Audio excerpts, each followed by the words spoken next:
tragic 14-year-old girl killed herself on the way home from a party after struggling with bullying. An inquest. Gupta had become upset at the bash in Manchester and was heard saying, "I don't want to be here, I want to kill myself." She told pals her mum was coming to pick her up, but instead she walked to East Didsbury railway station where she was hit by a train on March 2, 2019. An inquest heard how Uma was bullied at school and kept a secret diary.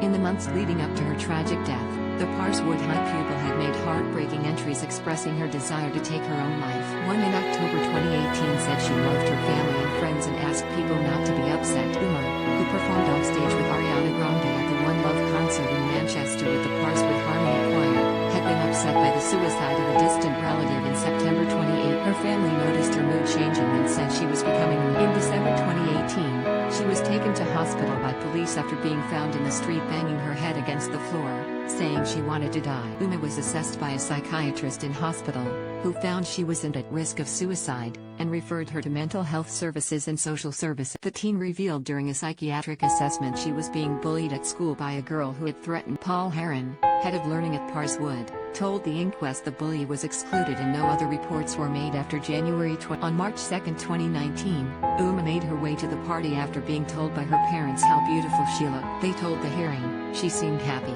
But once at the event, Uma's mood changed and witnesses told how she started sobbing in the kitchen and bathroom. It was then she left the party and made her way to the train station where the tragedy unfolded just before. In a statement, Uma's parents said, "Uma was always the life and soul of the party and didn't struggle. She loved life and will be missed by everyone. She lit up a room whenever she walked. The family home is not the same since she died. It's very quiet.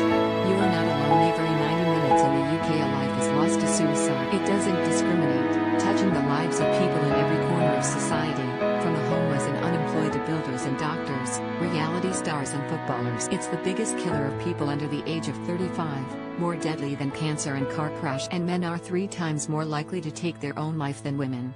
Yet it's rarely spoken of, a taboo that threatens to continue its deadly rampage unless we all stop and take notice." That is why The Sun launched the You're Not Alone campaign. The aim is that by sharing practical advice, raising awareness and breaking down the barriers people face when talking about their mental health, we can all do our bit to help. Let's all vow to ask for help when we need it, and listen out for others. You're not alone. If you, or anyone you know, needs help dealing with mental health problems, the following organizations provide support. Parswood head teacher Mark McElwee described Uma's death as very upsetting for the whole school community. He said a number of new guidelines were in place following the tragedy, including a confidential bullying reporting law. The school also has mental health champions, staff trained as mental health first aiders, and an Ask Twice policy regarding pupil. Senior coroner Nigel Meadows recorded a conclusion of suicide. He said, "I am satisfied that Uma is the only person who caused herself to leave the platform in front of the train. I am satisfied she deliberately did that and all the available evidence is that's what she intended."